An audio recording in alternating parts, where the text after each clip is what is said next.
And instruction guide. Weapon, guy face, all faces, weapons, faces, and then right to Bob. We continue over, and we have another taser guy in this side, with two more guys with guns coming in. They'll start crawling away toward me. 1, 2, 3. Go.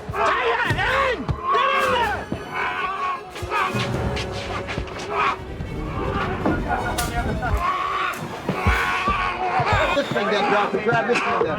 Yeah. That's terrific. Get it. All the way in. All the way in. All the way in. All the way in. Oh, that's great. That's great. That's a cut right there. Great. Fabulous. Okay. Great. It was very important to me to be a kid directing Jurassic Park, because like most kids, one of my first longest words was Triceratops, Stegosaurus. My dad would always take me to see the dinosaurs in Philadelphia, the Franklin Institute of Technology. There was a natural history museum there with big dinosaur bones. And so I made that movie really as a youngster, remembering how much fun it was to imagine with such yearning that someday wouldn't it be great to run into a dinosaur and meet up with one without being eaten by it. And I just remember making the movie with that philosophy. For everybody that had ever wondered and been fascinated with that whole era of the dinosaur, I wanted to make a movie for all those dinosaur lovers. Dr. Grant, my dear Dr. Sattler, welcome to Jurassic Park. The most advanced amusement park in the entire world. What do they got in there, King Kong? We've made living biological attractions so astounding that they'll capture the imagination of the entire planet. How'd you do this? I'll show you.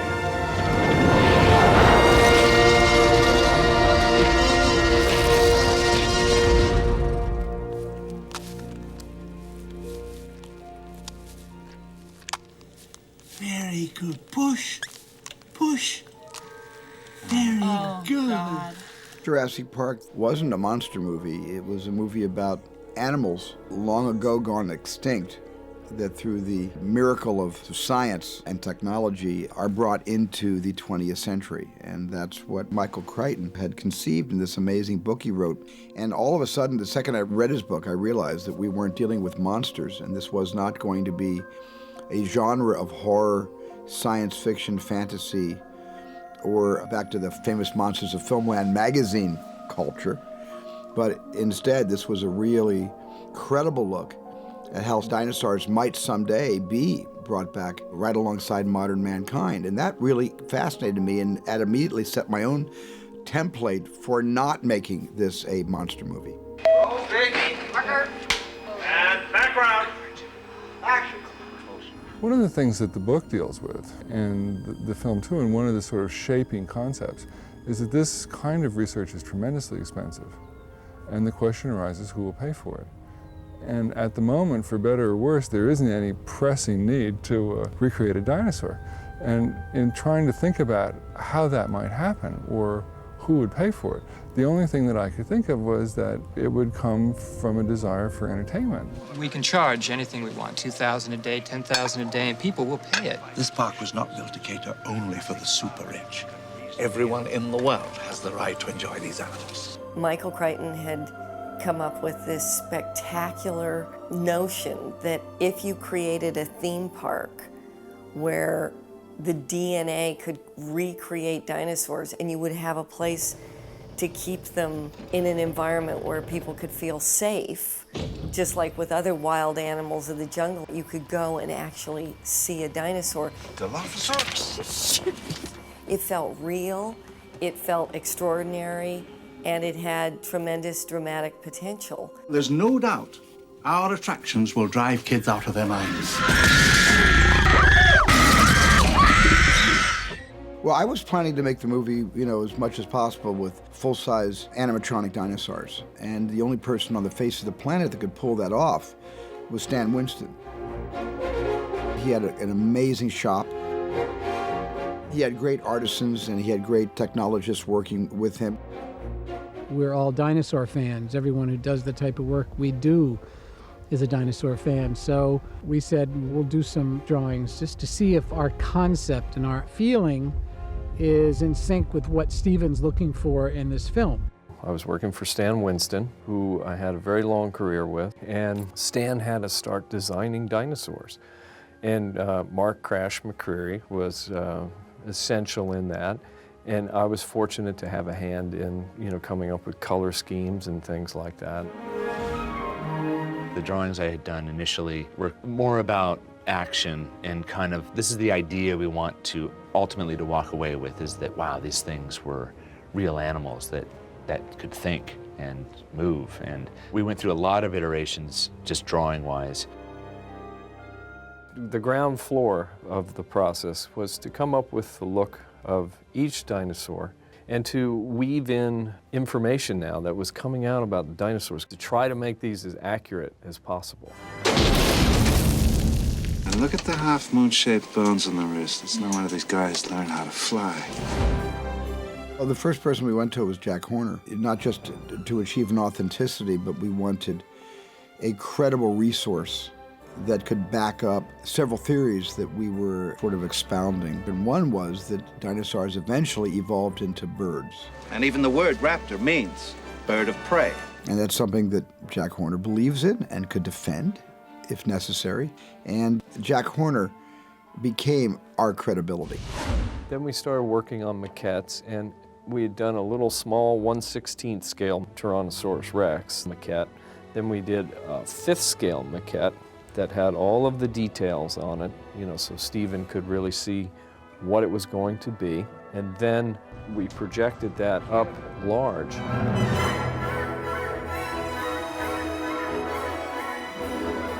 You like it? I love it. It's coming along really good, isn't it? The first time I saw the T-Rex was at Stan Winston's shop. My kids would say, "Where does the poo-poo come from, Daddy?" I had a chance to actually operate it myself, which was a thrill.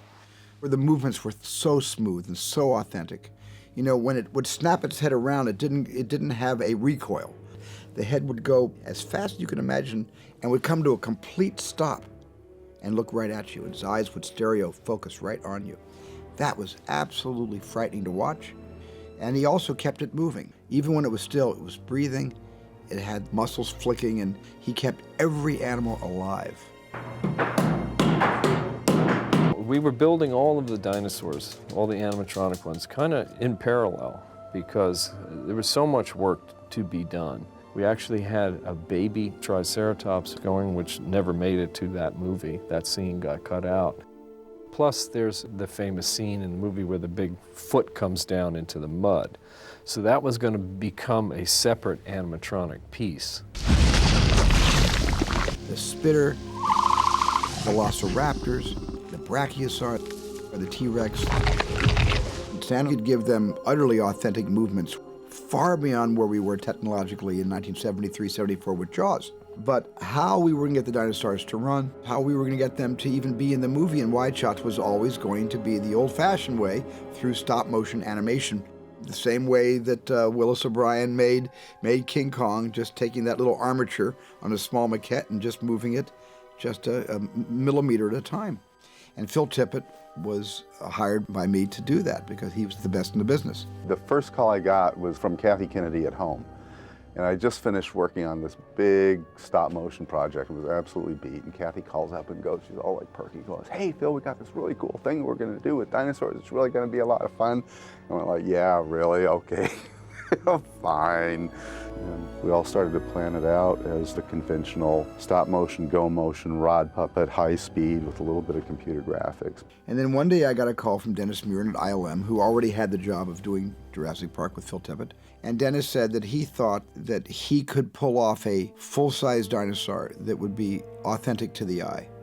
And so he started doing tests. And the first tests he did was a whole herd of Gallimimus, just the skeletal structure of the Gallimimus, running through a still photograph of Hawaii. It was several angles of this. And it was so authentic and smooth, I actually said, well, that's the future. That's the way it's going to be from now on. A couple of the guys, Steve Williams and Mark DePay, were trying to get even closer and do a T-Rex and see how that would work out. And it looked really successful. Then we decided, okay, let's go ahead and do a real shot. And Stefan Fangmeyer lit it, Steve animated it, and we got a shot that just knocked everybody out and was beyond what you could do with stop motion or anything else. A videotape came from ILM, and we saw this image of what they had done, and we're just, wow, everything changed. And this technology really kind of, changed my movie forever. And I think in that sense, changed the world forever. It was April 20th, 1992. I remember we called it Black Monday because we got the word that production was going digital. At that point in time, it's like big emotional moments, like, when your dog dies. You know your dog's gonna die, but when your dog dies, it like hits you really hard. Because it did seem like everything that I had built up until that time was like, we're not gonna do it that way anymore. It's like suddenly, here we are, we're extinct, we're the dinosaurs.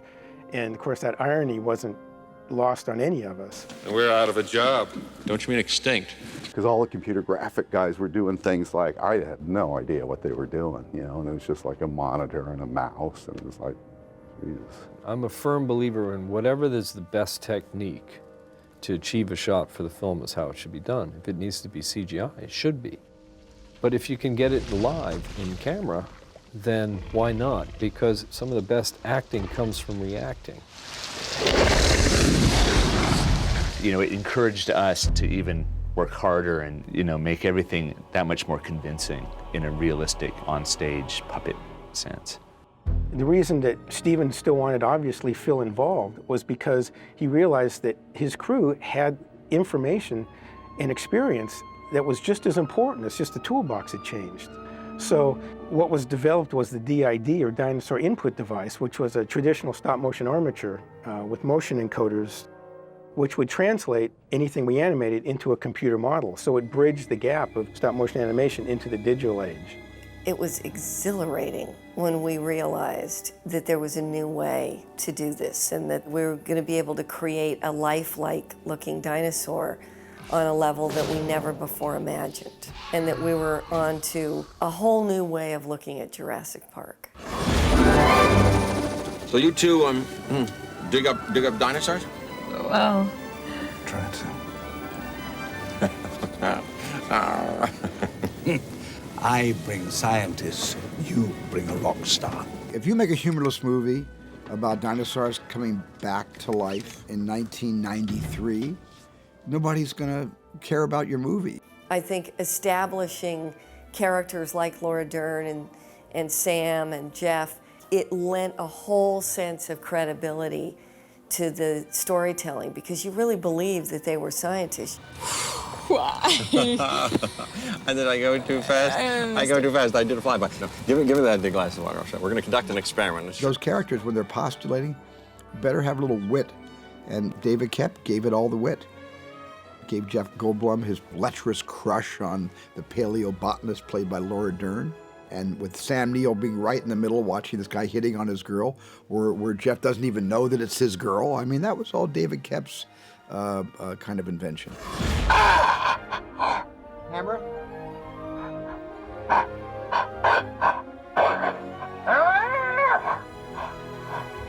Look at Alan, Kelly. Look at Alan, quickly. We had to pretend to be scared, and Steven Spielberg going through a bullhorn, So that was kind of more funny than anything.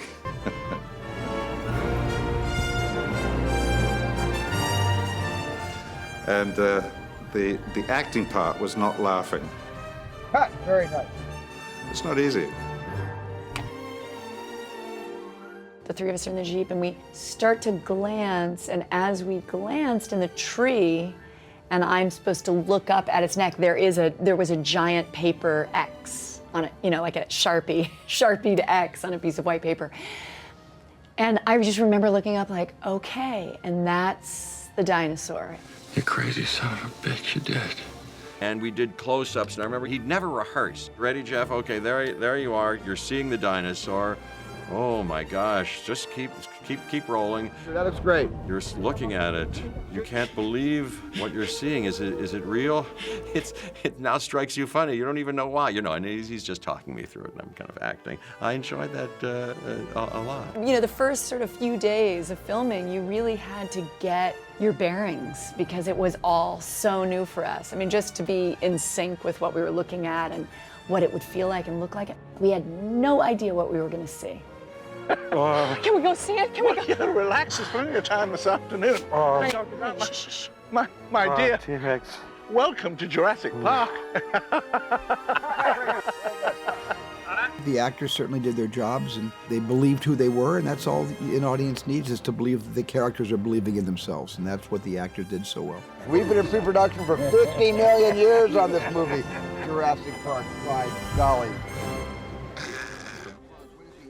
He just hung out with us. He bonded with us. He played games with us a lot on the set.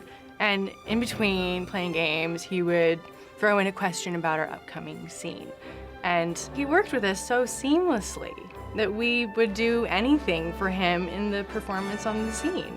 So you really admire him. To you, he's like a movie star because of your interest in paleontology. This is everybody else's equivalent of a Tom Cruise or a Kevin Costner or a Sam Neill. I think that he just had a lot of respect for kids and had a lot of respect for their talent, and their intuition. I always felt so much freedom with him.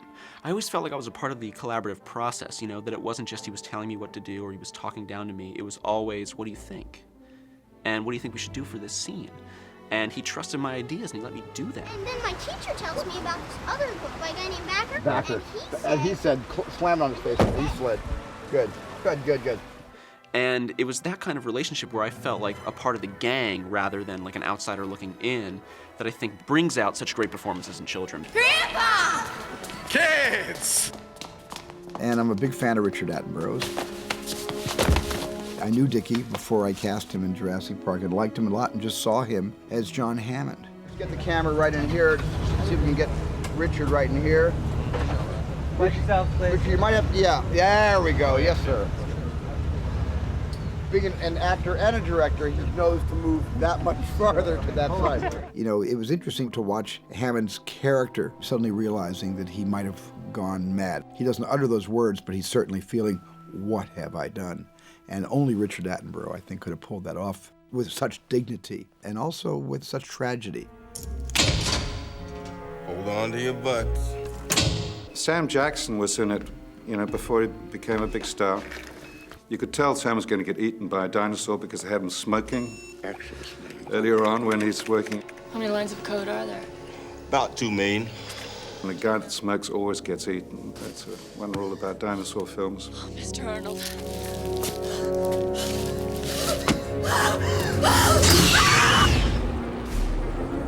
Because it takes place ostensibly on an island, we were thinking about shooting in Costa Rica.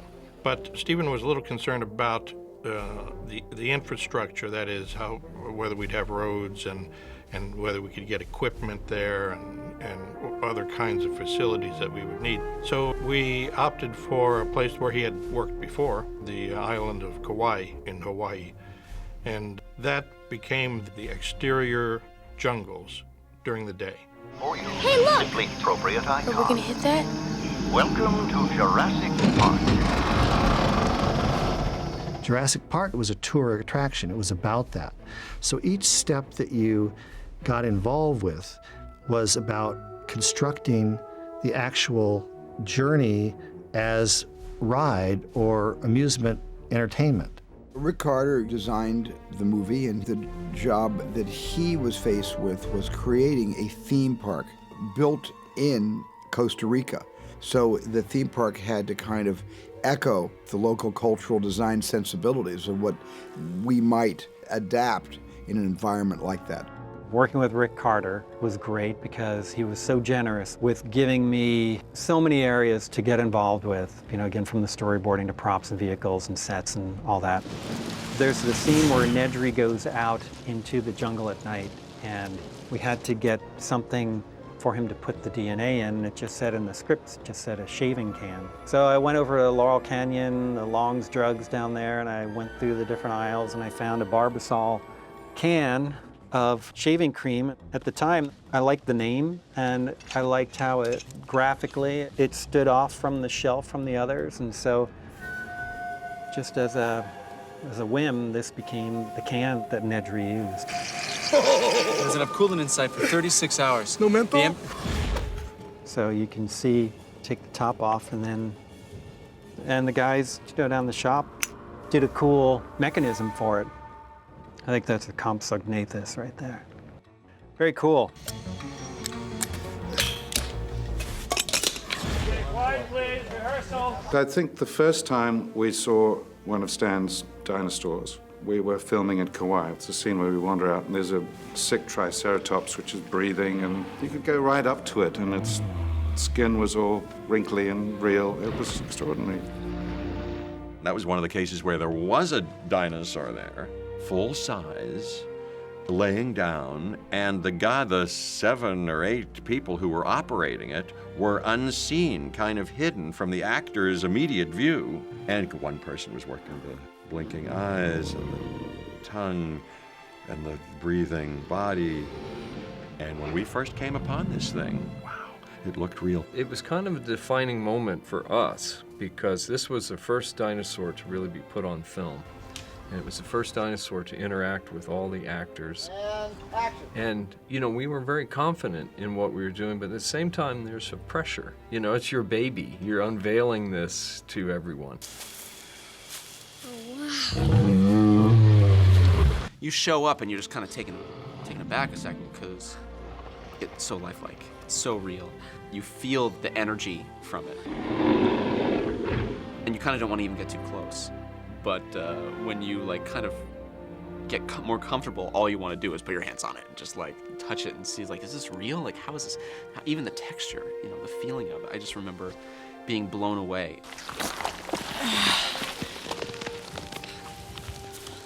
You're right. There's no trace of lilac berries. I think Steven gets a kick out of that. My dream was to work with Steven Spielberg. And so for 20 years now, at any restaurant I've ever been in, there's a child under 10 that comes up to me and says, "Are you the lady who stuck her hand in the dinosaur poopy?" It's like, that is the question I get most commonly in my career. Thanks. What are her symptoms? Oh, imbalance, disorientation, labored breathing. When I did my scene with the Triceratops, I also had the great privilege of working as an actor alongside Jerry Mullen, who is in that scene with me. And because he's one of the crew, having started in other capacities before producing, he knew how to run a set. And we could have never shot in the difficulties and the limitations of Kauai. We could have never done it without Jerry. And then about 3 weeks in, Hurricane Aniki came in. We turned up for work one morning, and we were told, we're not going to work today because there's a hurricane coming in. Actually, it seems to be heading straight for us. The hurricane hit dead on. Landfall was our hotel, and it was a Category 5 hurricane, sustained winds of 165 miles an hour with gusts to 185, and the hurricane lasted for 9 hours. I'll never forget when the eye of the storm passed directly over the hotel. We got out and looked up. It was beautiful blue sky above and just a wall of white clouds surrounding the hotel, slowly moving about like this. I'd never seen anything like it before. It was a special effect. We were confined to the ballroom of the hotel we were staying in. Apart from the fact that it was slightly exciting, a lot of it was rather boring. And then that night, we camped out and figured out where we were going to stay as all the lights were off. I remember Steven Spielberg, he had the flashlight, he was going, "I'll show you how lighting changes a story. Horror story, love story. Horror story, love story." And then we woke up the next morning when the sun came up, seeing the devastation. It was amazing. It was interesting to see that all the skills that go in to creating the community that makes a movie ended up creating the community that ended up really helping everybody after an event like that. And it really changes a dynamic on a movie when you've survived something together. And I have never felt prouder as a member of a crew that I was privileged to work with than on the day of the hurricane. Richard Attenborough slept through the whole thing. I have to commend him. When the hurricane passed, I said, "Dickie, you slept through the whole hurricane." He said, "Oh, dear boy, darling, I survived the Blitz." So this was nothing compared to the Blitz. That's a true story.